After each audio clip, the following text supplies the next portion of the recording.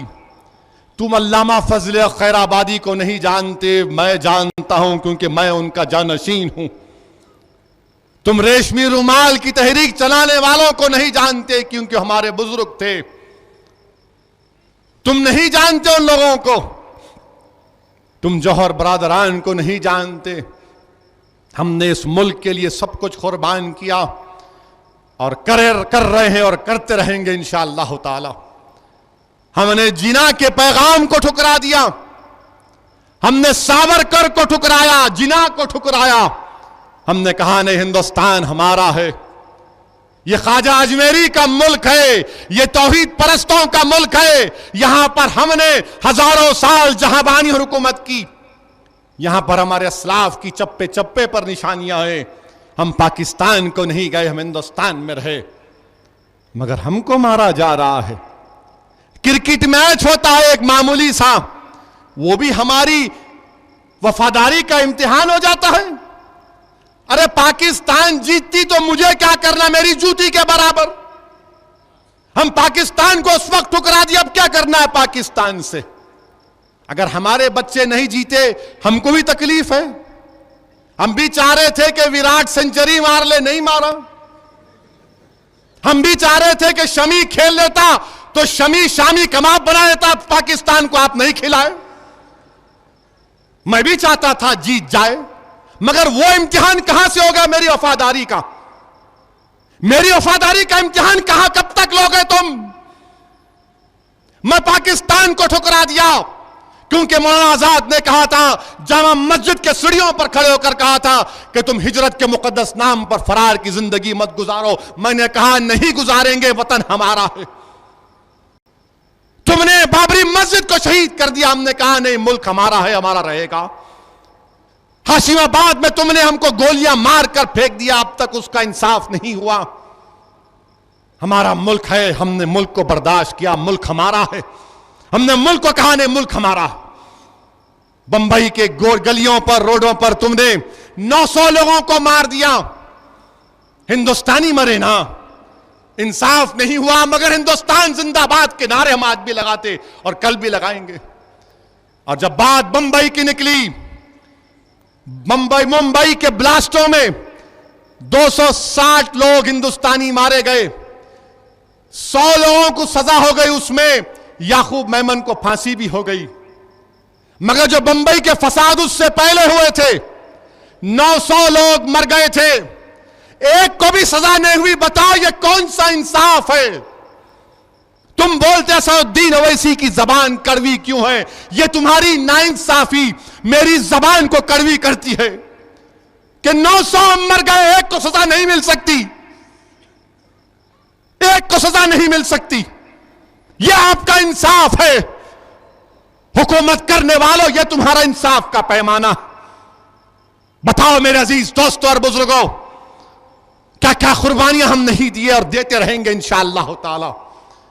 ہندوستان کی سالمیت پر خطرہ آنے نہیں دیں گے, آنچ آنے نہیں دیں گے. میں مذمت کرتا ہوں جو کل کشمیر میں جو D S P police officer کو مارا گیا, لنچ کر دیا گیا, میں مذمت کرتا ہوں اس کی.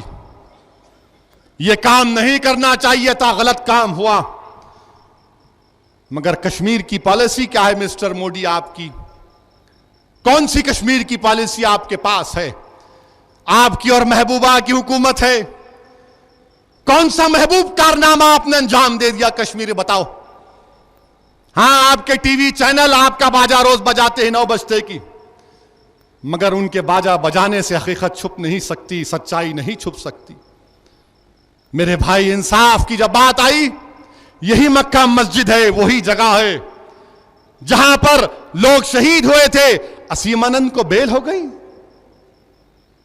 اسیم آنند کو بیل ہو گئی, اور آپ اپیل نہیں کرتے مسٹر مودی. اسیم آنند کو بیل ہو گئی، مسٹر مودی آپ اپیل نہیں کرتے. جو لوگ مسٹر مودی سے جا کر ملاقات کر رہے ہیں، مل کے میرے کو بولتے ہو اسی صاحب ہم مل کے آئے، ملا مبارک. کیا بولوں آپ؟ کبھی یہ بھی تو پوچھتے کہ اسیم آنند کی بیل کے خلاف اپیل ہو جاتی.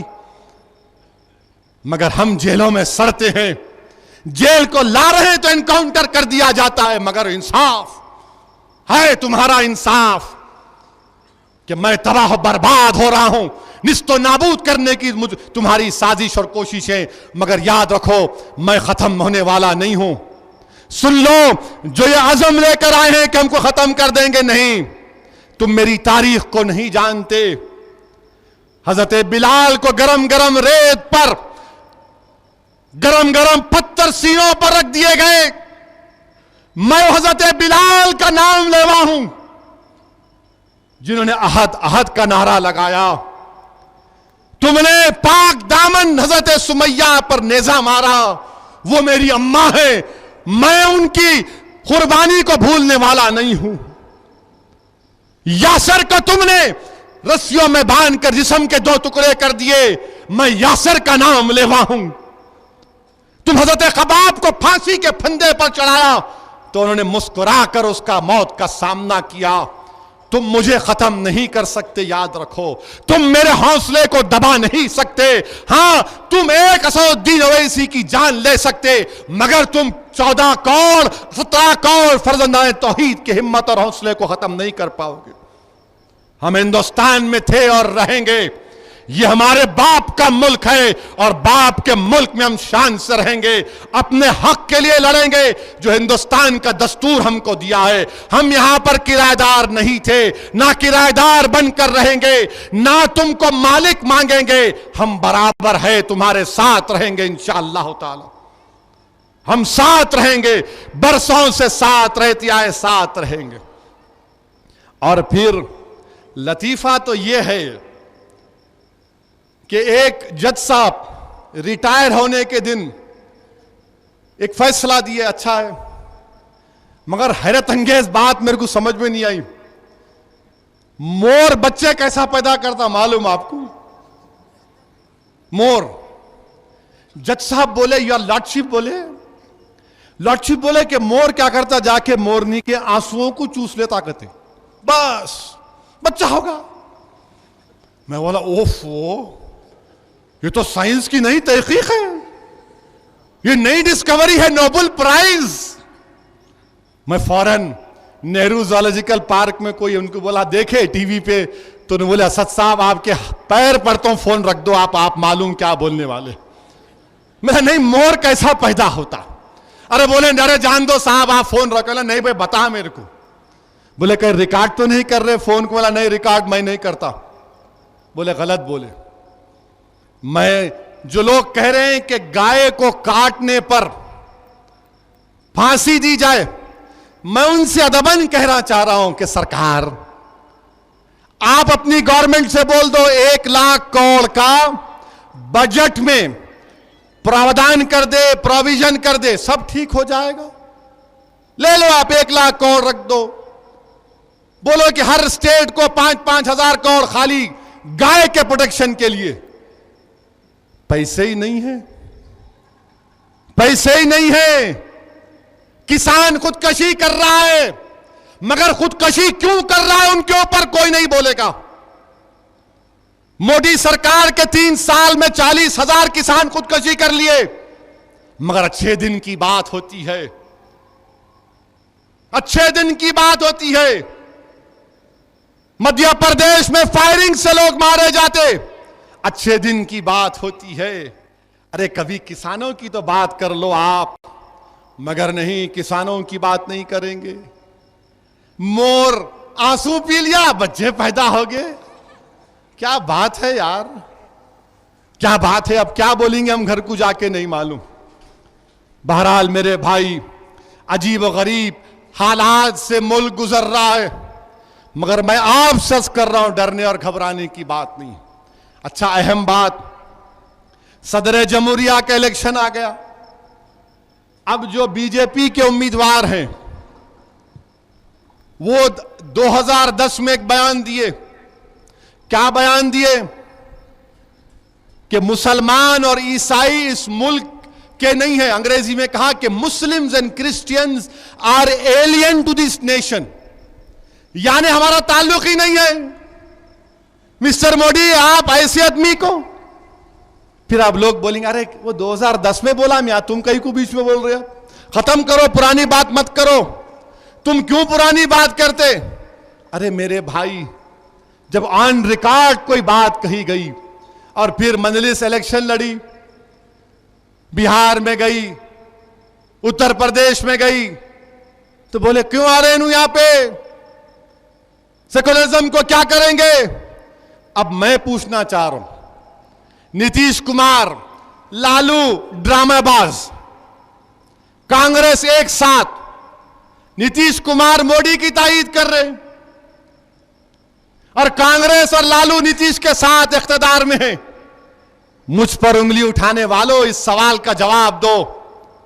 میں اگر سیاست کر رہا ہوں تو اپنی ذات کے لیے نہیں کر رہا ہوں, میں ایک مظلوم قوم کے انصاف کے لیے سیاست کر رہا ہوں. میں مسلمانوں کے حق دلانے کی سیاست کر رہا ہوں. جو تم سیکولرزم کے نام پر ہم کو بھکاری بنا کر رکھ دیے, فسادات میں ہم کو تباہ برباد کر دیے.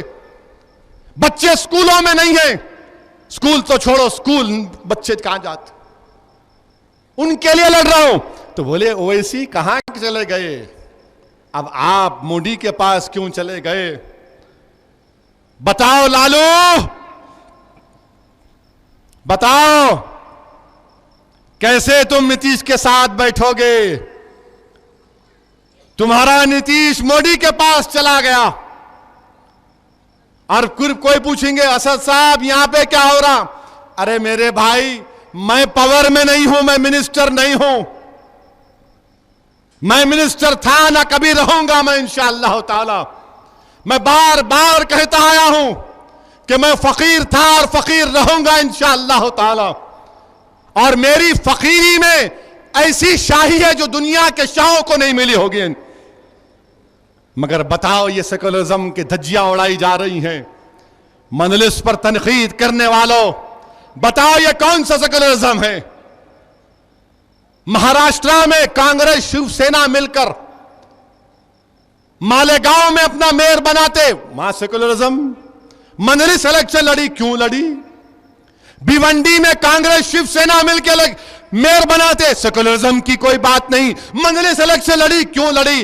ارے یاد رکھو, الیکشن لڑتا رہوں گا, تم سے بھی لڑوں گا, مودی سے بھی لڑوں گا, ٹھاکرے سے بھی لڑوں گا, RSS سے بھی لڑوں گا. میں اپنے حق کے لیے لڑوں گا. یہ ملک کا قانون مجھے اس بات کی اجازت دیتا. ہم الیکشن لڑتے لڑتے تو یہاں تک آئے نا. 60 سال کا سفر مجلس کا, اگر الیکشن نہیں لڑتے تو مکہ مسجد کو بھی نہیں آ سکتے تھے. ہم نے جمہوریت میں حصہ لیا. میں آج بھی کہہ رہا ہوں, جب تک ہم سیاست میں حصہ نہیں لیں گے, جب تک ہم اراکین بلدیہ منتخب نہیں کریں گے, MLAs نہیں منتخب کریں گے, MPs نہیں منتخب کریں گے, ہمارے مسائل جوں کے توں رہیں گے, ہمارے مسائل حل نہیں ہوں گے. تلنگانہ مثال ہے, یہاں پر تمہاری آواز ہے, حکومت تمہاری ہر آواز پر کہتی ہے کہ ہم یہ کام کریں گے. میرے بھائی, یہی چند گزارشات مجھے آپ تک پہنچانا تھا. میں آج آپ سے پھر کہہ رہا ہوں کہ ڈرنے اور گھبرانے کی ضرورت نہیں ہے. متحد رہیے, منظم رہیے, اپنی پارٹی سے وابستہ رہیے. ہاں, RSS اور تمام طاقتوں کو حیدرآباد کا اتحاد بڑا تکلیف پہنچاتا ہے. اور ایک, بیٹھو ابھی مولانا بیٹھو, میں بھی کھڑا ہوں, آپ بیٹھے ہیں آرام سے, امپورٹنٹ بات سن کے جاؤ. اتحاد کی جب بات آئی, میں مدینہ شریف میں تھا, الحمدللہ اللہ نے سعادت بخشی. تو وہاں پر کیا ہوا, وہ جو ان کی جو ذمہ دار ہوتے ہیں مسجد نبوی کے, وہ میرے پاس آئے, بیٹھے. وہ نیپال کے تھے بیچارے. بولے کہ اسد صاحب, ہم ٹی وی پہ دیکھتے آپ کو, بڑی خوشی ہوتی, اور ایسا اچھی بات کیے. پھر اپنی بات کیے, پھر کتاب دیے یہ توحید کے اوپر, شرک کے اوپر. میں ٹھیک ہے دے دیجیے, آپ رکھ لیا. میں بولے ٹوپی کہاں سے لائے آپ. یہ آپ کو عطیہ ہے یا آپ خود دل سے پہنتے؟ میں بولا میرے بھائی میں سیاست دان ہوں، سرکار کا روزہ ہے، منہ مت کھلانے بولو۔ بولا میں ٹوپی ڈالنے کا کام کر تو میری ٹوپی کو کہیں پڑھا تو، بیٹھ عبادت کر یا بھیک مانگنے کو آئے؟ جو نفس پہ ظلم کرنے آتے یہاں پہ آ کے بھیک مانگتے۔ پھر ایک صاحب بازو بیٹھے تھے میرے، آپ کام کیا کرتے؟ ملا ان دونوں کو ملا کے چلتا ہوں میں، میرا کام گیٹ ٹوگیدر کرنا ہے اور دونوں کو پکڑ کے چلتا ہوں، چلو تم کچھ بھی ہوں گے یار ساتھ لے کے چلنا۔ یہ مرحوم قائد سالار ملت اور مجلس کے ان عظیم قائدین اور اراکین مرحومین کی قربانیاں ہیں کہ ہم نے مزاج دیا کہ ہم ایک ہو کر آگے بڑھیں گے۔ یہ پیغام آج ہندوستان کو ہم نے دیا۔ یہ ہمارے اتحاد کو لوگ دیکھ کر رشک کرتے ہیں کہ کیسے آپ نے کیا۔ یہ ہم نے نہیں کیا، یہ ہمارے بزرگوں کی محنت اور قربانیاں ہیں، یہ ہمارے بزرگوں کی محنت، دعائیں ہیں، جستجو ہیں، ان کی کیا کیا قربانیاں ہیں آپ اور ہم نہیں جانتے۔ میرے بھائی اپنے اتحاد کو برقرار رکھیے، اپنے اتحاد کو توڑنے مت دیجیے۔ جو طاقتیں ہمارے اتحاد کو کمزور کرنا چاہتی ہیں ان سے دور رہیے۔ ہاں بڑی فکر ہے ناگپور کو حیدرآباد کی، حیدرآباد میں ایسا کریں گے پیارے تم کو 90 سال لگے چڈی سے پینٹ پہننے میں، حیدرآباد میں انشاءاللہ تعالی کچھ نہیں ہوگا۔ یہ توحید پرستوں کی سرزمین ہے، یہ گنگا جمنی زمین کی سرزمین ہے۔ حیدرآباد کا ہندو بھی متحد ہوگا مجلس کے لیے، حیدرآباد کا مسلمان بھی ایک ہو کر آگے بڑھے گا انشاءاللہ تعالی۔ ہندوستان کے کیا کونے میں کیا ہوتا ہے ہم کو پرواہ نہیں ہے، مگر یہاں پر انشاءاللہ تعالی مجلس اتحاد المسلمین کی کامیابی ہوتی آئی ہے۔ میری کامیابی نہیں، یہ ہماری کامیابی ہے۔ یہ میری کامیابی نہیں، یہ تمہاری کامیابی ہے۔ یہ اجتماعیت کی کامیابی ہے، یہ ہمارے اتحاد کی کامیابی ہے۔ اس اتحاد کے سفر کو ہم کو جاری اور ساری رکھنا پڑے گا۔ اپنی جماعت سے متحد رہیے اور آنے والی تاخیرات کو اس رمضان کے ماہ مبارک میں جو چند دن باقی ہیں خوب دعا کریے مجلس اتحاد المسلمین کے لیے۔ میرے بھائی مجھے ڈر نہیں ہے کہ میری موت آ جائے، مجھے ڈر صرف اس بات کا ہے کہ جس مقام پر میں کھڑا ہوں مجھے اللہ کے پاس جواب دینا ہے۔ اسی لیے ہر محاذ پر جاتا ہوں، لڑتا ہوں، آواز اٹھاتا ہوں۔ ہندوستان کی لوک سبھا میں اگر کوئی نہیں اٹھاتا تو ایک تمہارا دیوانہ اٹھاتا ہے۔ اس آواز یہ میری نہیں، یہ تمہاری آواز ہے۔ اس آواز کو مضبوط کریے، مجلس کے لیے دعا کریے۔ وآخر الدعوانا الحمدللہ رب العالمین۔